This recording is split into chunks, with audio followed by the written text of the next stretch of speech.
पिछले कुछ लेक्चर्स में हमने इलेक्ट्रिक फील्ड को स्टडी किया था।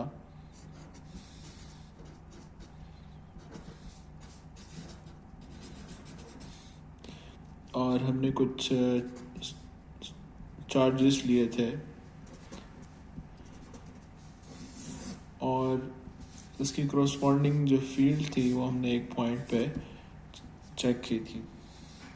और हमने ये देखा था जो फील्ड हमारे पास रिजल्टेंट फील्ड आई है वो सम है क्यू आई 4πε0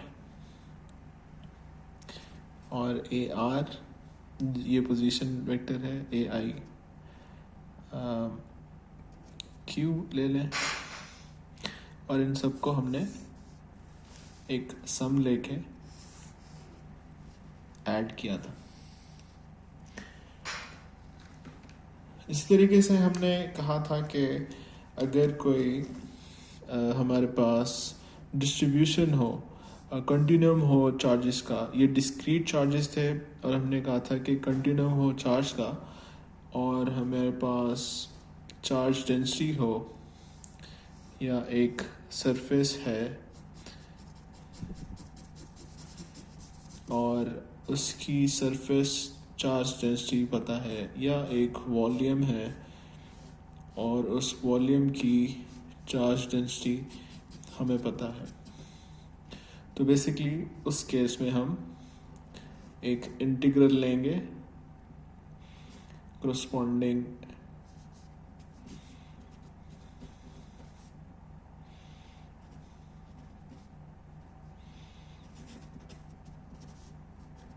चार्ज डेंसिटी का और हमारे पास फील्ड आ जाएगी।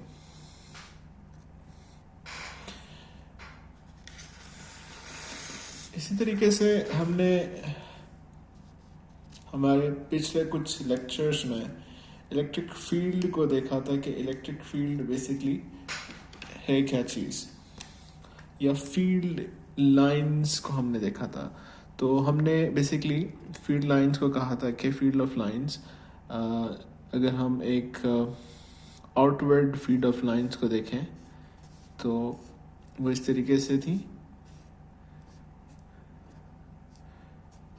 और ये जो एरो की लेंथ है ये इसके मैग्नीट्यूड को इंडिकेट कर रही थी। हमारे पास जो इलेक्ट्रिक फील्ड निकली है वो हमने देखा है कि अभी तक 4πε0 क्यू आर स्क्वायर है और ये इसका पोजीशन वेक्टर है, इसकी पोजीशन इंडिकेट कर रहा है। तो ये 1/r स्क्वायर जो टर्म है ये इंडिकेट कर रही है कि फील्ड की जो स्ट्रेंथ है वो जैसे ही हम सोर्स से दूर दूर चलते जाएंगे तो फील्ड की स्ट्रेंथ जो है वो कम होती जाएगी 1/r।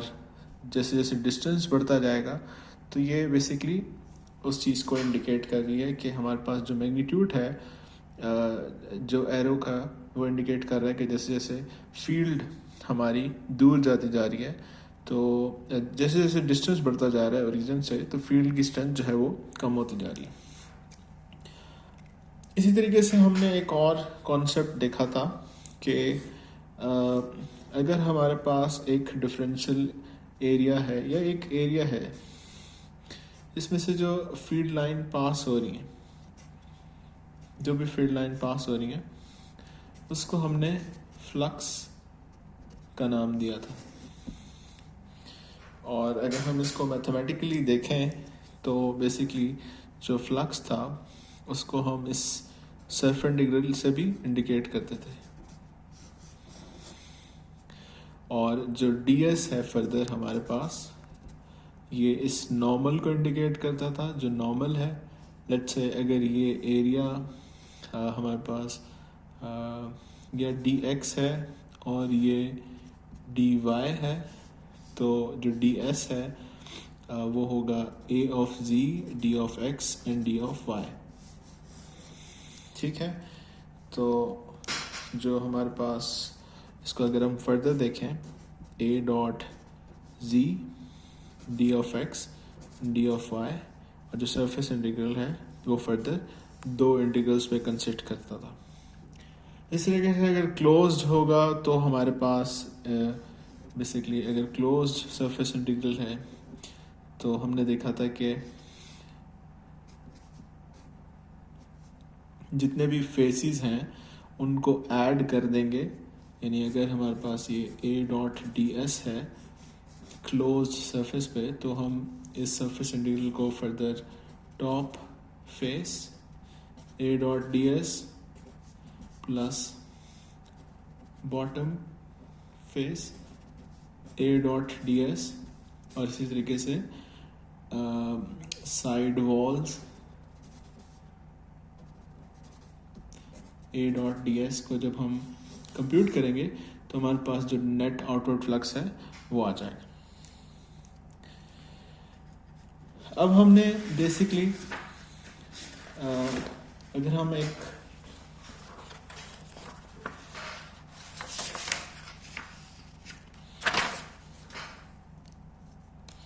एक पॉइंट चार्ज लें Q और एक कोई भी सरफेस अज्यूम कर लें, लेट्स से मैं एक स्फेरिकल सरफेस अज्यूम कर रहा हूँ, लेकिन आप कोई भी सरफेस अज्यूम कर सकते हैं, और जो इस पॉइंट चार्ज की फील्ड है वो हमें पता है कि दैट इज 1/4πε0 आर स्क्वायर और Q, और जो डायरेक्शन है वो AR है।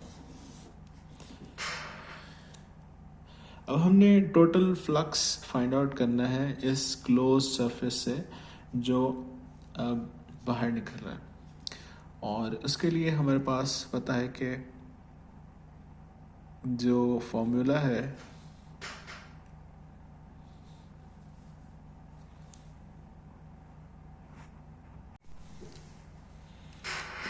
तो ये हमारे पास फील्ड है और हमने एक क्लोज्ड सरफेस इंटीग्रल लेना है E डॉट डी एस।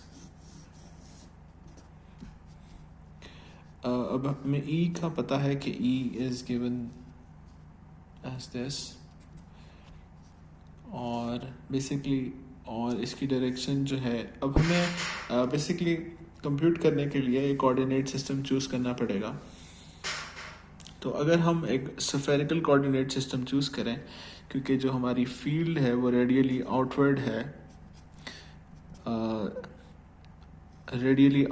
है, तो एक ही हमारे पास फेस बन रहा है जिससे, और एक ही नॉर्मल बन रहा है। तो जो डी एस है वो बेसिकली हमारे पास A ऑफ R हो जाएगा, या और ये R भी करस्पॉन्डिंग सेम हो जाएगा। इस तरीके से जो मेट्रिक कोफिशिएंट्स हैं वो sine of theta, D of theta and D of phi हो जाएगा।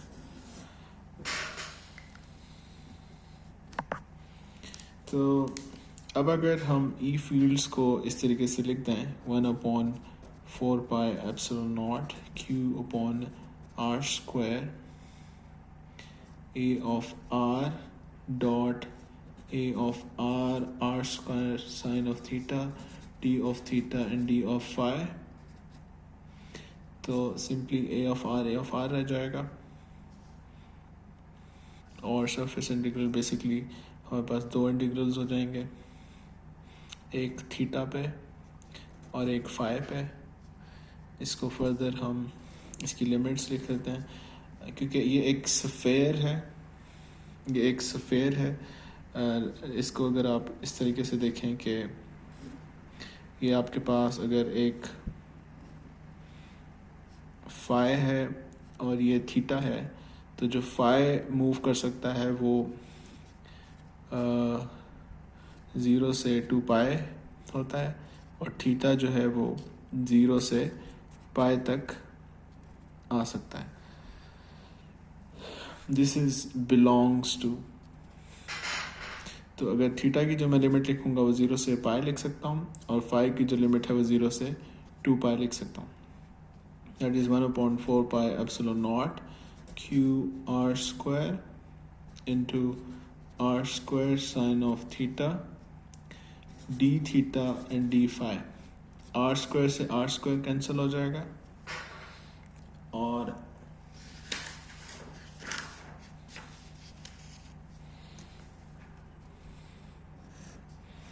Zero pi 0 2 pi 1 upon 4 pi epsilon naught q sine of theta d theta and d phi. Basically जो r है वो r से cancel out हो जाएगा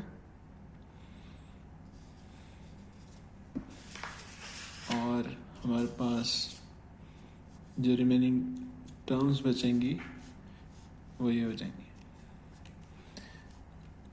इसको आप E डॉट डी एस भी कह सकते हैं. अब देखें यहाँ पे कोई फाई वाली टर्म नहीं है तो ये इंटीग्रल बेसिकली जब हम इंटीग्रेट करेंगे फाई के ऊपर 0 से 2 पाई पे तो हमारे पास 2 पाई ही बचेगा. तो एक 2 पाई हो जाएगा upon 4 pi epsilon not Q. ये सब कांस्टेंट है बाहर आ जाएगा 0 upon pi sine of theta D of theta. तो फर्दर जब इसको सॉल्व करेंगे आपके पास जो रिजल्टन आ जाएगा वो क्यू एप्सिलॉन नॉट आ जाएगा. तो हमारा जो रिजल्ट आया है delta E dot D S is equal to Q upon epsilon not.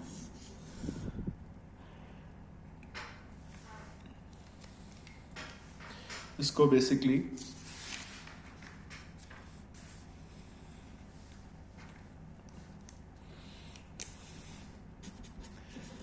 Gauss law भी कहते हैं कि जो टोटल फ्लक्स है वो चार्ज और इसके इक्विवेलेंट है. नहीं सॉरी अभी हम गॉस लॉ तक नहीं पहुंचे. ये सिर्फ एक चार्ज पॉइंट चार्ज की वजह से है. अभी हम बेसिकली अगर हम अज्यूम करें फर्दर बेसिकली हमने अभी तक जो देखा है वो ये देखा है कि एक पॉइंट चार्ज है और उसकी वजह से जो फ्लक्स है वो इसके इक्विवेलेंट है. अब हम अगर फर्दर ये अज्यूम करें कि हमारे पास बहुत सारे चार्ज हैं तो हमने ये देखा था कि जितना भी चार्ज हैं तो उसकी फील्ड्स को निकालने के लिए हम सिंपली जो है सब कुछ ऐड कर देते थे. यानी Q 4 अपॉन एप्सिलॉन नॉट और R square small r a of R I Q. तो इसी तरीके से अगर हमारे पास एक पॉइंट चार्ज की बजाय बहुत सारे डिस्क्रीट पॉइंट चार्जेस हों तो हम इसको फर्दर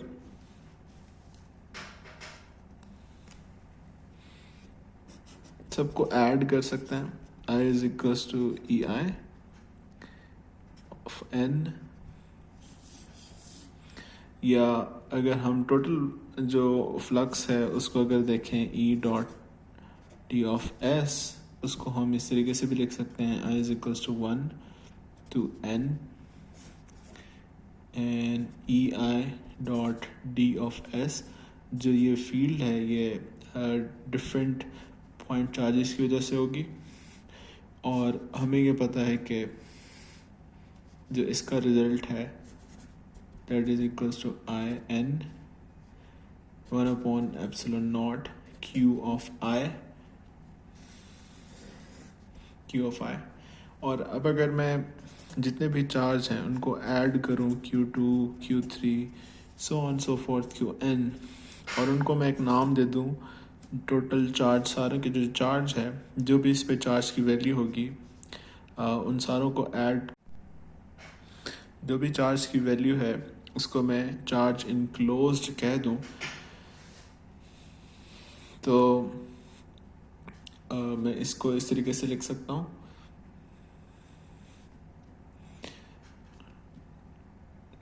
Q, क्योंकि ये कांस्टेंट टर्म है, Q enclosed divide by epsilon not. तो हमारे पास जो रिजल्टेंट आ गया है वो होगा E dot D S is equal to Q enclosed epsilon not.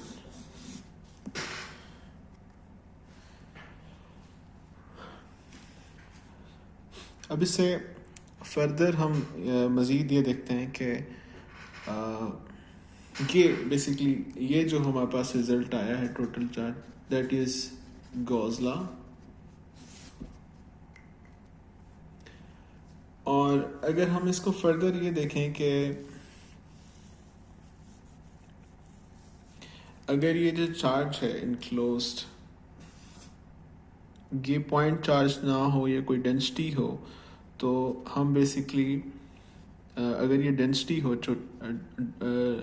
या एक डिस्ट्रीब्यूशन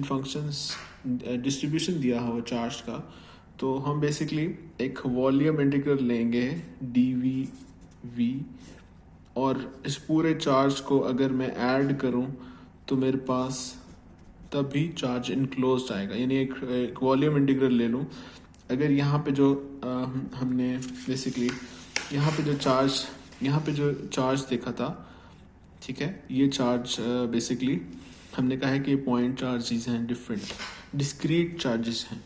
उसकी जगह अगर कोई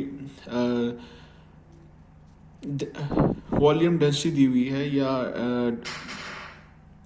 या हमारे पास चार्ज डिस्ट्रीब्यूशन दिया हुआ है, तो हम उसको वॉल्यूम इंटीग्रल लेंगे तो हमारे पास चार्ज इनक्लोज्ड आ जाएगा। ठीक है, और इसी तरीके से अब देखें कि हमने ये देखा है कि E dot D S is equals to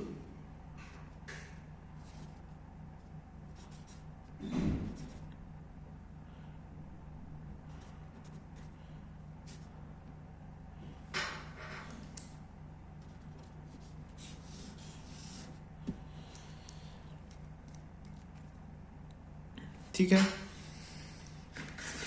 तो इस रिजल्ट को हम फर्दर यूज़ करेंगे। हमें डाइवर्जेंस थ्योरम का पता है कि डाइवर्जेंस थ्योरम ये कहता है कि अगर मेरे पास एक A डॉट डी एस है तो उसको मैं del dot A D V volume से रिप्लेस कर सकता हूँ। तो अब मेरे पास अगर E डॉट डी एस है तो मैं इसको del dot E D V से लिख सकता हूँ। और अभी हमने ये देखा था कि अगर हमारे पास अगर ये चार्ज जो डिस्ट्रीब्यूशन है ये डिस्क्रीट पॉइंट ना हो, ये डेंसिटी की फॉर्म में हो, रो वी की फॉर्म में हो, तो जो Q इनक्लोज्ड है उसको हम रो वी डी वी की फॉर्म में लिख सकते हैं। तो अब अगर ये दोनों वॉल्यूम इंटीग्रल्स हैं, डेल ई डी वी और डेल वी ई, और ये दोनों हमारे पास Q इनक्लोज्ड के इक्वल हैं, ये भी Q इनक्लोज्ड के इक्वल हैं। तो जो डेल डॉट ई है, डेल डॉट ई वो फर्दर रो के इक्वलेंट हो सकती है।